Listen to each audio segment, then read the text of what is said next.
commence donc ce plus d'actu avec Giovannicio. Ouais. Premier buteur ivoirien post-Covid-19. On aime bien décerner des petits prix comme ça. Et ben voilà. Alors, l'attaquant international ivoirien n'a pas attendu longtemps pour faire parler la poudre. Samedi, face à Konyaspor, en match comptant pour la 27e journée de la Super League turque, Giovannicio a inscrit l'un des 2 buts victorieux.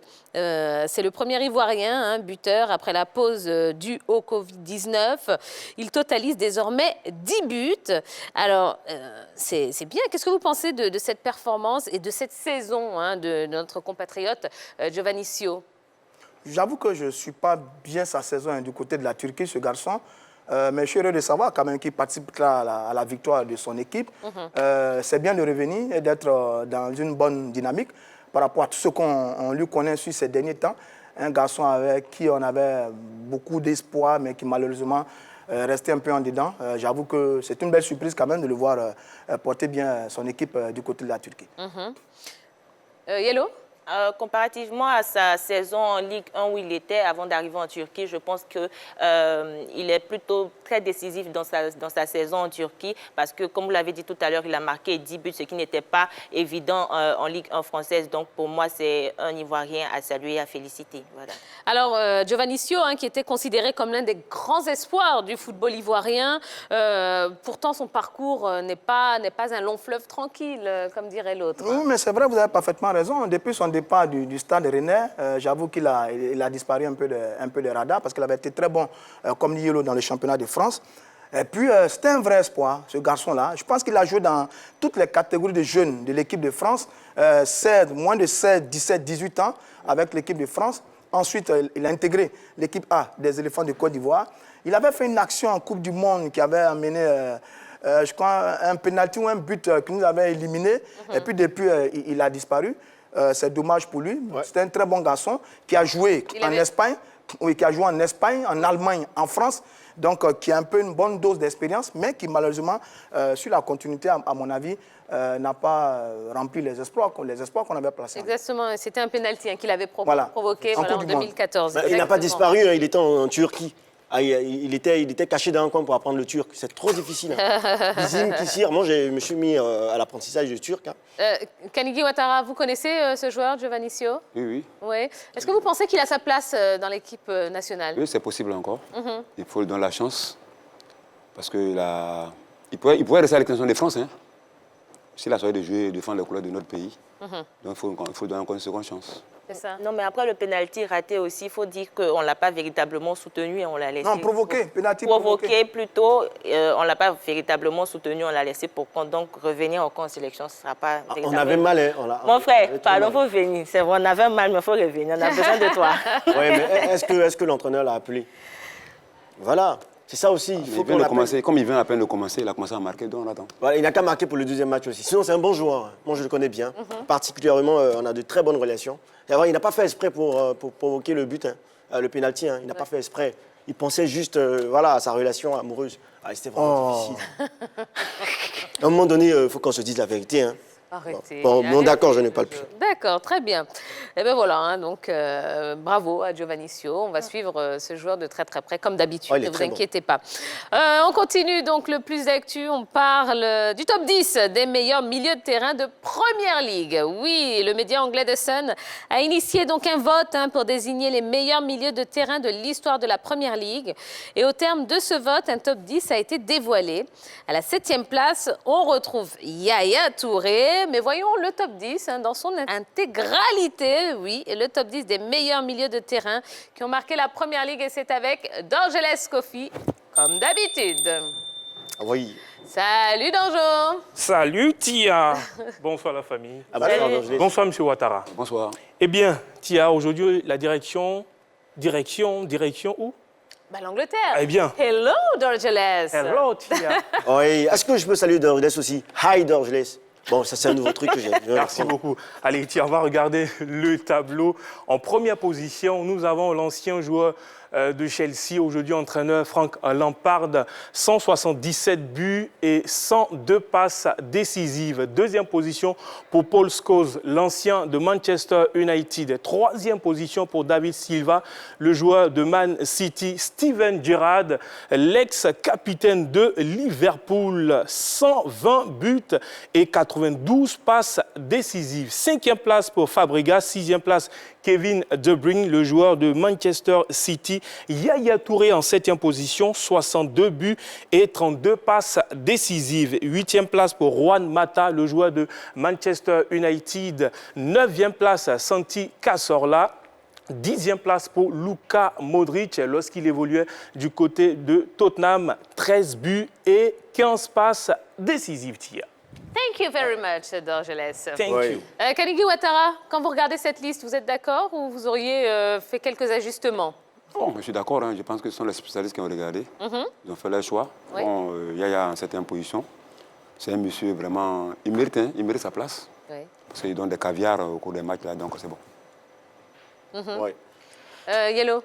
Non, moi, je ne suis pas du tout d'accord parce que déjà, c'est le public qui a voté. Ce ne sont pas des spécialistes. C'est selon le vote du public que les spécialistes ont établi ce classement-là. Et puis, quand on regarde les critères qui ont été énoncés tout à l'heure, Kevin De Bruyne a 23 buts pour 46 passes décisives. Par contre, Yaya a 62 buts pour 32 passes décisives. Donc, je pense que là, il y a un souci. Monsieur, revoyez bien vos calculs, revoyez bien vos statistiques. On a besoin de notre Yaya dans le top 5. Merci beaucoup. Ah, mais oui, bien sûr. Oui, bravo à Yaya d'être dans le top 10. Il y a de bons joueurs. Mais quand je regarde ça de près, je vois quoi? David Silva, Fabregas, Juan Mata, Santi Cazorla, dans le top 10 des meilleurs milieux de terrain de la Première Ligue anglaise. Pour l'histoire, j'ai bien vu. Et il y a des joueurs que je ne vois pas. Je ne vois pas, par exemple, Paul Hines, l'ancien récupérateur de Manchester United, joueur exceptionnel à l'époque. Je ne vois pas Ryan Gibbs, également Manchester United. Je ne vois pas dans le top 10 David Beckham, également Manchester United. Et plus loin dans l'histoire, je ne vois pas Paul Gascoigne, héros national en 1990 du côté de l'Angleterre, qui a fait une Coupe du Monde extraordinaire en 1990 et qui là n'est pas dans le top 10. Je dis, mais c'est quel type de top 10 ça? Parce qu'il y a des gros noms anglais qui ne sont pas là. Et ça m'embête un peu. Mais bon, j'ai du respect pour ceux qui sont là. Bravo à Yaya Touré. Mais je pense qu'il manque encore quelques grands noms. Mais tous ceux que vous avez cités auraient plus leur place que ceux qui sont... Oui, j'ai bien cité. Oui, mais bien sûr, par rapport à Juan Mata, Cazorla, Fabregas et autres, ceux que je cite là, à mon avis, auraient eu les places dans ce top 10, à mon avis. Hein. En tout cas, Yaya méritait la 3e place. Ah, mais oui, un milieu qui arrive à marquer beaucoup de buts. Il a félicité, hein. Voilà, c'est pas donné à tout le monde. Moi, je vois un Kevin qui a marqué 23 buts et puis il est devant Yaya. C'est incroyable. C'est parce que Yaya n'est pas anglais ou quoi? Il arrive à marquer 62 buts. C'est vraiment waouh, c'est fantastique. Non, mais... C'est ça, non? On ne marque pas avec l'anglais. Bon, en fait, hein, moi, je pense que le choix des supporters, parce que les supporters anglais, c'est pas comme les supporters ivoiriens. Hein. c'est-à-dire? Ils discutent de football. Ils sont violents. Non, ils discutent de football. Ah oui. Ils peuvent lire le schéma d'un entraîneur. Hein. Mais nos supporters, quand ils vont, ils regardent les bonnes passes. Non, ils le font il aussi, a marqué hein. un but comme ça. Non, ils ne ils le peuvent font pas aussi. critiquer. Ils disent, bon, pourquoi l'entraîneur a fait ce choix, le circuit préférentiel, alors que les supporters anglais, très souvent, si vous les appelez, vous faites des débats eux, c'est houleux. Hein. Donc la 7e place de Yaya Touré, elle est Moi, je pense que c'est justifiée. justifié. Parce que de leur position, ils arrivent à voir facilement le match. Mais vous? Nous, les entraîneurs, Non, mais vous, à titre personnel? non, moi, je pense que c'est justifié. 7e place, c'est Ouais, bien. la 7e place, c'est justifié. D'accord. Parce qu'il n'est pas le seul à avoir joué regardez bien, il y a le Essien qui a joué dans le championnat anglais. Oui. Il n'a pas été retenu. Ouais. Mais c'était un très bon joueur. Oui, Non, je pense que sur ce que Yaya a fait avec Manchester City, il a été au top. Il a été énorme. Il a fait des saisons extraordinaires avec City. D'ailleurs, élément principal du titre de City à une certaine époque. Et par rapport à certains joueurs qui sont là, oui, Yaya mérite amplement sa place dans ce top 10. C'est un joueur magnifique, récupérateur, milieu relayeur, capable de porter le jeu en phase offensive, buteur, passeur. Il a toute la panoplie, Yaya Touré. C'est un formidable joueur. Et par rapport à certains joueurs qui sont là, il aurait même eu une meilleure place. Parce que si je constate, par exemple, qu'on tient compte là du nombre de buts, du nombre de passes décisives. Bon, ça, c'est toujours le même problème avec les buts et les passes décisives. Mais je pense qu'il y a quelques grands joueurs du championnat d'Angleterre qui ne sont pas dans le top 10. Ce sont quels supporters qui ont fait ce classement? Les supporters anglais, de façon générale. Anglais, de façon... Non. Parce qu'apparemment, ils n'aiment pas City. Hein. Parce que Yaya évolue à City. Il faut que les supporters de City aussi soient avisés, hein, Bon, à un moment peut-être. donné. Oh, il y a Sylvain de City qui est là aussi. Non, Silva, Yaya n'a pas de cheveux, hein, il se coiffe. D'accord, mais tout très ça aussi, bien. ça joue, ouais. En tout cas, félicitations hein, à Yaya Touré, donc 7e dans ce classement des meilleurs milieux de terrain de Première Ligue anglaise. Et c'est encore une belle fierté pour nous, Ivoiriens. Troisième et dernier point. Donc de ce plus d'actu, on parle de Sergio Ramos qui s'offre un nouveau record. Buteur dimanche dernier à la reprise de la Liga avec le Real Madrid hein, face à Eibar. Eh bien, Sergio Ramos a égalé un incroyable record. Et en effet, oui, il a inscrit son 60e but dans le championnat espagnol. Il devient désormais le défenseur ayant marqué le plus de buts de l'histoire de la Liga, à égalité avec un ancien joueur hein, du FC Barcelone, le défenseur néerlandais Ronald Koeman. Alors, 67 buts dans une carrière pour un défenseur, c'est quand même pas mal, hein, Roger Stéphane? Tout simplement magnifique. Vous savez, moi, j'aime les défenseurs, hein, parce qu'ils ne sont pas toujours plébiscités, hein, mais j'adore ces joueurs-là. Et lui, c'est un sacré client quand même, Sergio Ramos. Très, très grand défenseur. À mon avis, formé à Séville, qui est au Real depuis 2005 et qui fait une carrière magnifique. Très, très bon défenseur, constant, régulier, capable de porter cette équipe du Real de Madrid. Il est bon sur le jeu aérien, il marque beaucoup de la tête. Il est bon sur les pénaltys.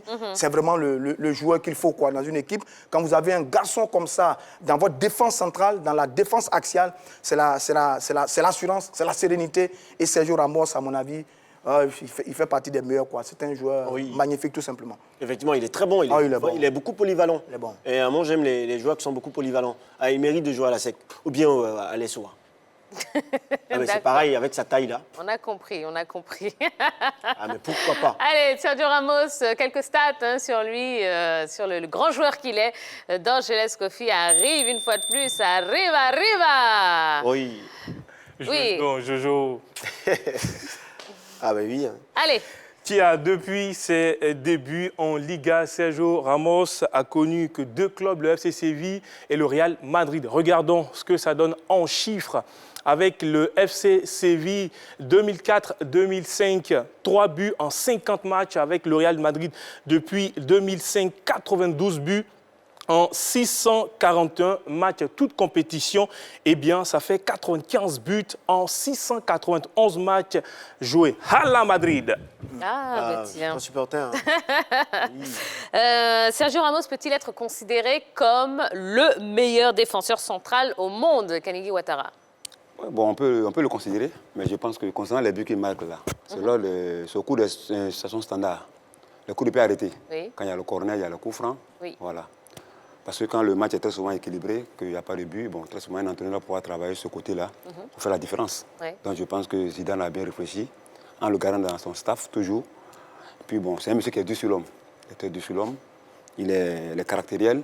Puis bon, pour moi, c'est l'un des meilleurs défenseurs, après Frank Beckenbauer. Oui. Il allait bien loin quand même, Frank Beckenbauer. Mais il y a eu aussi Koeman, hein, Ronald Koeman. Il y a eu également Matthias Sammer, qui ont été de très bons défenseurs. Mais lui, vraiment, je dis, ce type de défenseur en voie de disparition. Un garçon dur, intelligent, très fort, très puissant. Et vraiment, Ramos, c'est magnifique. Hein. Il est régulier. Et puis, il a une condition physique irréprochable. Tous ces matchs, c'est à 100% qu'il les joue. Et sur le titre là, de meilleur défenseur que vous évoquez, combien l'ont dérangé ces dernières années? Vous avez Giorgio Chiellini de la Juventus qui l'a titillé un peu, Piqué du Barça qui le titille un peu, Diego Godin, actuellement à l'Inter, qui a fait les beaux jeux de l'Atlético de Madrid, qui n'était pas mal non plus, et Max Hummel, celui de Dortmund. Voilà ceux qui ont pu rivaliser avec lui sur ces dernières années. Mais il est au top, Sergio Ramos. Avec la Roja, avec la Casablanca, vraiment, Sergio Ramos, oui, pour moi, il est le meilleur défenseur actuellement.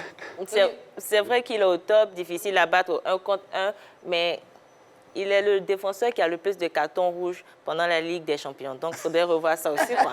Oui, bon, effectivement, sa manière de jouer, c'est toi qu'il a les cartons rouges. Hein. Parce que vous avez vu, il a fait sortir l'attaquant égyptien qu'on appelle Salah. Salah. Oui. Et ce genre de défenseur, parce que Salah était vraiment un danger permanent pour les défenses. Hein. Mais il fallait trouver une solution pour lui. Et ce genre de défenseurs, moi, je les aime. Des défenseurs violents. Non, mais bon, qui sont quand même intelligents. Ils sont malins. qui sont malins. C'est ça. D'accord. Voilà, ils utilisent le mal pour faire... Voilà, Faire le ils utilisent le bien, mal. ouais. Voilà. On va le bien. Non, moi, je ne suis pas d'accord. Parce que Allez, rapidement. c'est pas l'un des meilleurs défenseurs. Bon, c'est pas le meilleur défenseur, c'est trop aller. Mais Kwasi Blaise, ce défenseur ivoirien, s'il avait eu la chance de jouer à Madrid, bon, à un moment donné, voilà, vous allez reconnaître son talent. Hein, parce qu'il a joué ici, seulement il n'a pas eu l'occasion de jouer partout. Lui, il faisait ce que vous... être violent là. Ouais, mais C'était son travail. demandez à Ronaldinho. Il faisait sortir les joueurs béninois ici, hein. Même les joueurs camerounais, il faisait sortir. Ouais, de façon intelligente. Ah ouais, mais de façon intelligente. Ouais, Kwasi Blaise, c'est le meilleur pour moi. Hein. Je sais pas, c'est parce que c'est... Bon, il est ivoirien. Hein. Moi, j'aime les Ivoiriens. D'accord, eh bien très bien. Allez, on va marquer une toute petite page de publicité. On va se retrouver dans un instant hein, pour causerie. Il y aura le buzz aussi et puis le débat. Faut-il augmenter le nombre de clubs en Ligue 1 ivoirienne? N'hésitez pas, hein, profitez de ces quelques minutes pour aller sur la page Facebook de la 3 pour nous laisser un petit commentaire ou pour vous laisser une question. Oui, posez un maximum de questions à notre invité de ce soir, Monsieur Ouattara Kanigui, ancien gardien de but de la SEC Mimosa. À tout de suite.